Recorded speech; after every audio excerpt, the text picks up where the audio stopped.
नमस्ते, अभिवादन आपका इनोसेंट इन्वेस्टर के इस नए वीडियो में आपके लिए डिस्क्लेमर। उसके बाद बात करेंगे 3 हीरो की, 3 ऐसे स्टॉक्स जो आपको 10 साल में इतना बेहतरीन रिटर्न दे सकते हैं कि एक बार के लिए अभी आप इमेजिन भी नहीं कर सकते हो। वो तीनों स्टॉक्स हम आपके सामने रखेंगे। एक ही सेगमेंट के स्टॉक्स हैं, अभी उनमें गिरावट चल रही है। आप गेस कर चुके होंगे मैं किन स्टॉक्स की बात कर रहा हूँ। मैं आपको एक चीज़ कहना चाहूँगा आगे बढ़ने से पहले कि आप कॉम्प्लिकेटेड चीज़ों में इतना समय बिता देते हो कि जो चीज़ें आपके सामने बिल्कुल ईजी वे में अवेलेबल हैं, एकदम आसान तरीके से अवेलेबल हैं, आप उन पर फोकस ही नहीं करना चाहते। और इस बाजार में फेल होने का सबसे बड़ा कारण यही है। मैं आपसे एक चीज़ कहता हूं, अगर आपको साल भर में, ठीक है, साल भर में मतलब 1 ईयर में कोई भी आपको कह दे कि मैं आपको 24% का रिटर्न दिलाऊंगा, यानी कि 2% का रिटर्न आपको मिल रहा है मंथली बेसिस पे, समझ लीजिएगा इससे बेटर कुछ हो नहीं सकता आपके लिए। अगर आप इस बाजार में सर्वाइव करना चाहते हो और इतना बड़ा टारगेट रखते हो, तो ये ना टारगेट बहुत ज़्यादा रिस्की है, ना बहुत ज़्यादा ऐसा है कि बहुत कम आप लेकर चल रहे हो, क्योंकि बाजार जो है वो 15% के आसपास का CAGR लेकर चलती है अपने इंडिया में,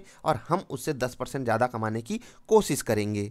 तो अगर हमको बाजार से 10% ज़्यादा कमाना है, इसका मतलब हमको क्या करना होगा? हमको करना होगा थोड़ा सा मतलब भविष्य को आंकना होगा। भविष्य में क्या चलेगा वो मैं आपको समझाऊंगा। मैंने आपको कह दिया 24% का अगर आपको CAGR चाहिए, या इवन इससे बेटर CAGR चाहिए, तो आपको ये सेगमेंट अपने पोर्टफोलियो में जरूर डालना चाहिए। तीनों ही स्टॉक्स अभी गिरे हुए हैं। मैं बात कर रहा हूँ लाइफ इंश्योरेंस बिजनेस की, चाहे SBI लाइफ हो, चाहे HDFC लाइफ हो, चाहे ICICI प्रू लाइफ हो। ये तीनों स्टॉक्स कमाल के चलेंगे आने वाले 10 सालों में। आप एक बार के लिए सोच भी नहीं सकते। ये मैं आज आपसे मतलब एक बार के लिए बाजार में किसी चीज़ की गारंटी नहीं होती, लेकिन इतना मैं ज़रूर कह सकता हूँ, इस बिजनेस की गारंटी मैं ले सकता हूँ। इंडिविजुअल स्टॉक की गारंटी मैं नहीं लेना चाहता, क्योंकि क्या पता किस ग्रुप के साथ क्या हो जाए। ये स्टॉक मार्केट का इंडिविजुअल रिस्क होता है। लेकिन आप समझिएगा, अगर इन तीनों स्टॉक्स को आप ले लेते हो, एक हिस्सा अगर आप डाल देते हो, मैं मान लेता हूँ कि आप हेल्थ इंश्योरेंस बिजनेस पे या फिर नॉर्मली इंश्योरेंस बिजनेस पे 10% डालना चाहते हो, तो 3-3, 4-4% आप इस तरीके से तीनों स्टॉक्स में डाल सकते हो। और अगले 10 साल में जो अपॉर्चुनिटी यहाँ पर क्रिएट होगी,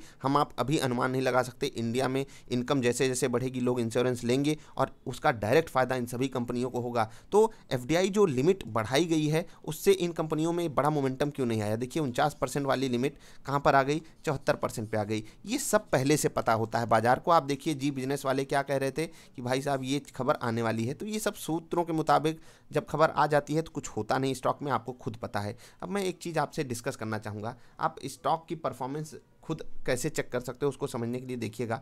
जब बाजार में बड़ी भयंकर गिरावट चल रही थी, ये स्टॉक गिरने को तैयार नहीं थे। अभी 2 दिन से बाजार भाग रही ना, उससे पहले 4 दिन बाजार भयंकर रूप से गिरी थी। इन स्टॉक्स में कुछ हुआ था? कुछ नहीं, वहीं एक रेंज में फंस कर रह गए थे। इवन इसमें ऊपर जाते हैं फिर से प्रॉफिट बुकिंग आ जाती है, क्योंकि बड़े प्लेयर्स को सब पता है। अब ये स्टॉक्स जो मैंने आपको सजेस्ट की है, ये लॉन्ग टर्म पोर्टफोलियो में आपको डालने हैं। इनको कभी नहीं बेचने वाला प्रण ले लीजिए आप। और मैं आपसे कहता हूँ कि अगर हम आपसे 10 साल बाद कनेक्टेड रहेंगे तो आप मुझे बहुत बार थैंक यू बोलोगे। और मैं ये नहीं कह रहा हूँ कि आप मेरे कारण ये स्टॉक्स ले रहे हो, बस आपको कह रहा हूँ आसान चीज़ों पे भी आपको फोकस रखना चाहिए। मैं कहता हूँ कि अगर आप एक स्टूडेंट ही हो तो आपको हो सकता है कि SBI लाइफ महंगा लग रहा हो या HDFC लाइफ महंगा लग रहा हो, क्लोज टू 1000 के नीचे तीनों स्टॉक्स अवेलेबल हैं। आप ICICI प्रू खरीदिए, मेरा पर्सनल फेवरेट ICICI प्रू ही है। बाकी आप चाहो तो तीनों स्टॉक्स ले सकते हो। एक महीने में इसको लीजिए, एक महीने में इसको लीजिए, एक महीने में इसको लीजिए।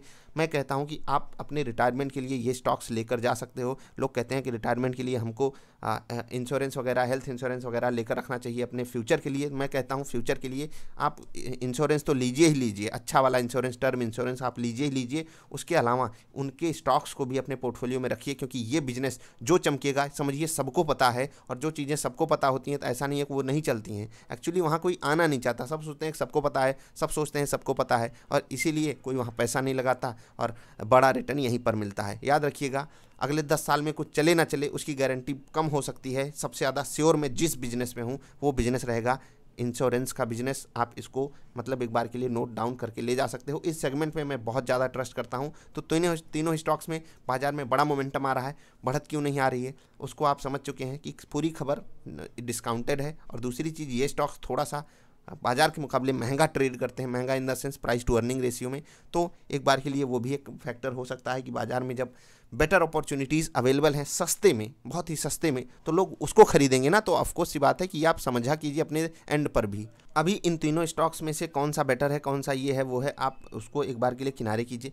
मैं अपना आपको बता दे रहा हूँ, सबसे ज़्यादा अगर मुझे पसंद है तो आईसीआईसीआई प्रू पसंद है। अब ये क्यों पसंद है वो कभी और एक्सप्लेन करूँगा। दूसरे नंबर पे एचडीएफसी लाइफ पसंद है और तीसरे नंबर पे एसबीआई लाइफ पसंद है। लेकिन अगर आपको इस पूरे सेगमेंट बिजनेस के साथ चलना है तो आईसीआईसीआई भी लीजिए, एचडीएफसी लाइफ भी लीजिए, एसबीआई लाइफ भी लीजिए। क्यों लीजिए, मैं आपसे ये बात क्यों कहता हूँ, क्योंकि आप 3 अलग अलग ग्रुप्स के साथ जाओगे, जो कि एक बहुत बेहतरीन आपका डाइवर्सिफिकेशन हो जाएगा। सेक्टर एक है, ग्रुप अलग अलग है, तो मान लेते हैं किसी ग्रुप के साथ कुछ इशू हो गया तो भी आपके 2 ग्रुप आपको इतना बेहतरीन रिटर्न देंगे कि उसकी रिकवरी हो जाएगी। आई होप आप बात को समझ गए होंगे। इस सेक्टर को आप इग्नोर मत कीजिएगा, मैं बार बार ये चीज़ कह रहा हूँ। जब भी आपको गिरावट मिलती है यहाँ पर लेते रहिए। स्विंग ट्रेड की अपॉर्चुनिटी आपको बहुत ही बेहतरीन तरीके से ये स्टॉक्स देते ही रहते हैं। जैसे कि ये 3 दिन 4 दिन पहले जब बाजार में गिरावट आई थी, एचडीएफसी लाइफ मैंने आपको बाई करने को बोला था, और देखिए आईसीआईसीआई प्रू भी मैंने आपको बाई करने को बोला था, एचडीएफसी लाइफ भी आपको बाई करने को बोला था। ये दोनों ही स्टॉक्स बढ़िया नीचे के लेवल से अगर आप देखोगे, जब मैंने बाई करने को बोला था तो आईसीआईसीआई प्रू में 480-85 के आसपास रेट था, जो कि ये आपको 510 का हाई मार चुका है। और मैंने प्रॉफिट बुक करने के लिए भी बोला था, आपको कल ही बोला था। एचडीएफसी लाइफ जहाँ पर प्रॉफिट बुक करने को बोला था, आज भी वही हाई मारा है। तो आपको ऐसा नहीं है मौका नहीं मिला है, और अगर आपने मौका गंवाया भी है कोई इशू नहीं है। आप इन स्टॉक्स में लॉन्ग टर्म के लिए भी एक अलग पोर्टफोलियो बना लीजिए। इंडिविजुअल ऐसे कंपनियों का जो आपको कभी नहीं बेचनी है, उनमें आप अपने पोर्टफोलियो में ये इंश्योरेंस वाला सेक्टर डालिए। धीरे धीरे आप हमारे साथ जुड़े रहोगे, हम आपको ढेर सारे ऐसे सेक्टर्स बताएंगे, ढेर सारे ऐसे स्टॉक्स बताएंगे कि आप खुद उनको जब आप रखोगे आपको ऐसा कंफर्ट आएगा कि चलो भैया कोई दिक्कत नहीं है, हम ऐसे स्टॉक्स लेकर बैठे हैं जो हीरा हैं, लॉन्ग टर्म में बहुत बेहतरीन रिटर्न और वेल्थ जनरेट करेंगे। आप देखिए आज से 10 साल पहले जिन्होंने ये प्रिडिक्ट किया था कि आने वाले समय में मोटरसाइकिल्स के स्टॉक्स गजब के चलेंगे, ठीक है, वो कितना बेहतरीन रिटर्न कमाए हुए हैं आज से 10 साल पहले। मतलब आप सोच कर देखिए कैसे एक सेगमेंट धीरे धीरे करके कारगर होता है। 10 साल पहले लोग इंफ्रास्ट्रक्चर पे जो लोग पैसा लगाए वो नहीं कमा पाए, लेकिन जो थोड़ा सा अलग हटके सोचा वो बेटर वेल्थ जनरेट कर पाया। वही मैं कह रहा हूँ, यहाँ पर अभी तो ऐसी सिचुएशन आ गई है कि ये स्टॉक्स अभी हमको 500-700 में मिल रहे हैं। यही हो सकता है कि स्प्लिट हो जाए, वो सब बात की बात है, लेकिन हो सकता है कि एचडीएफसी लाइफ हमको 2000-3000 पे बहुत जल्द 2-3 साल के अंदर मिलने वाला हो। तो आप क्या करोगे, आप महंगा खरीदोगे? इससे अच्छा आप अभी सस्ता खरीद लो। मैं ये नहीं कह रहा हूँ उस वक्त वो अपना प्राइस जस्टिफाई नहीं करेंगे, बिल्कुल करेंगे, रिजल्ट से जस्टिफाई करेंगे। आने वाले समय में जो ग्रोथ है उसको देखकर हम आप उस वक्त भी पैसा लगाने के लिए मजबूर होंगे, क्योंकि ये स्टॉक्स हैं ही इतने अच्छे, इतनी अच्छी कैटेगरी के। सेफ बेट्स भी आप इनको कह सकते हो, और थोड़ा सा आप एग्रेसिव भी खेल रहे हो, क्योंकि ये किस तरीके से ग्रो करेंगे पता है, एक्सपोनेंशियल ग्रोथ यहाँ पर हमको देखने को मिल सकती है।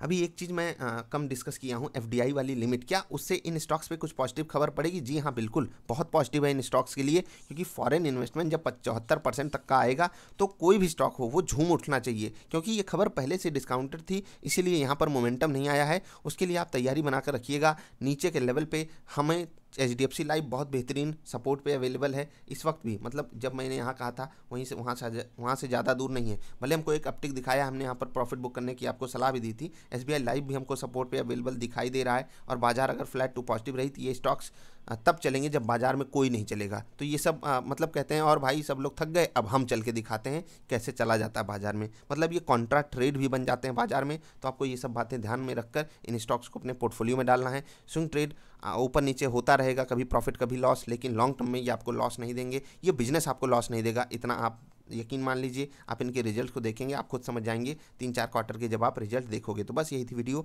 आपको कैसी लगी आप बताइएगा। काफ़ी ज़्यादा क्वेरीज आई थी कि सर आपने एचडीएफसी लाइफ बोला था लेने को, हमने थोड़ा लंबे समय के लिए सोचा, तो हमें अभी मतलब फिर से कॉस्ट टू कॉस्ट आ गया, क्योंकि हमें 5-7-8% का जब आप एक बार फ़ायदा देख लेते हो तब आपको तकलीफ होती है कि आपका स्टॉक वापस आपके कॉस्ट पे आ गया। तो ये थिंकिंग आपको हटा देनी है। अगर आप स्विंग ट्रेड कर रहे हो तो आपको प्रॉफिट बुकिंग के बारे में सोचना ही चाहिए। अगर स्विंग ट्रेड नहीं कर रहे हो, जैसे कि मैंने कहा कि ये स्टॉक स्विंग ट्रेड के लिए भी अवेलेबल थे, 2 दिन पहले आपको स्विंग ट्रेड दिया था। और इन्वेस्टमेंट के लिए मैं आज भी कह रहा हूँ, 3 महीने पहले भी बोला था, 3 महीने बाद भी बोलूँगा, 3 साल बाद भी बोलूँगा, क्योंकि क्वालिटी इनकी ऐसी ही कैटेगरी की है। मैंने आपको अपनी पिक भी बता दी है कि कौन सा मुझे पसंद है, उसका कारण कभी और एक्सप्लेन करेंगे। इसके अलावा अगर आप किसी अन्य सेक्टर में जाना चाहते हो तो आपको अपनी एज को बहुत बड़ा फैक्टर मानना पड़ेगा, क्योंकि एज के हिसाब से हम डिसाइड कर सकते हैं। और ये इंश्योरेंस सेक्टर ऐसा सेक्टर है जिसके पास अभी आने वाले अगले 5 सालों के लिए पैसा लगाना है वो भी लगा सकता है, जिसको 10 सालों के लिए लगाना है वो भी लगा सकता है, 15-20 सालों के लिए लगाना है वो भी लगा सकता है। तो ये कहते हैं ना एवरग्रीन टाइप का सेक्टर है आने वाले समय के लिए। तो इसमें मैं सबको रिकमेंड कर सकता हूँ कि इवन जिसको कि 5 साल बाद कोई अपॉर्चुनिटी ग्रैब करनी है वो भी इसमें डाल सकता है, क्योंकि 5 साल बाद इंडिया में कुछ हो ना हो इंश्योरेंस सेगमेंट बूस्ट जरूर करेगा, इतना आपको पता होना चाहिए। क्योंकि लोग जिस तरीके से लाइफ स्टाइल अपनी चेंज कर रहे हैं वहाँ पर इंश्योरेंस होना उनके लिए बहुत बहुत बहुत ज़रूरी चीज़ हो जाएगी आने वाले समय में। इसकी गाइडेंस भी अलग अलग लोग देंगे और इसीलिए इन स्टॉक्स को और बड़ा प्रीमियम मिल सकता है। अवॉइड मत कीजिएगा। हम अभी के लिए मिलेंगे, अभी के लिए इतना ही मिलेंगे फिर से। अब ये मैं बिल्कुल नहीं कह रहा हूँ कि आप जाकर आज ही इन स्टॉक्स को दबाकर खरीद लीजिए। मैंने आपको बोला है ऐसे मूड में जाइएगा। मैंने आपको तरीके कई वीडियोज़ में समझाए हुए हैं, ना SIP करनी है ना ही एक साथ खरीदना है। मैंने एक दूसरा तरीका बताया हुआ है कि जब भी स्टॉक्स आपको सपोर्ट पर अवेलेबल मिले, अच्छा रिजल्ट दिखाएं, उसके बाद गिरावट आए, वहाँ पर खरीदना है। दिमाग लगाकर खरीदना है, ये नहीं कोई टीवी वाला बोल दिया आकर आप उस वक्त जाकर खरीद रहे हो। क्योंकि कोई स्टॉक आप 100 पे खरीद के 110 पे बेचोगे वो आपको उतना फ़ायदा नहीं देगा जितना आप 90 पे खरीद के 100 पे बेचोगे। आई होप आप बात को समझ पा रहे होगे। ये 1% की वैल्यू आप कभी बहुत बड़े लेवल पे जब जाओगे तब समझोगे कि हाँ ये 1% की वैल्यू कितनी होती है। अभी के लिए इतना ही, मिलेंगे फिर से किसी अच्छी वाली वीडियोज में। तब तक के लिए हंसते खेलते रहिए यार। वीडियो देखने के लिए और वीडियो लाइक करने के लिए आपका बहुत बहुत आभार, धन्यवाद।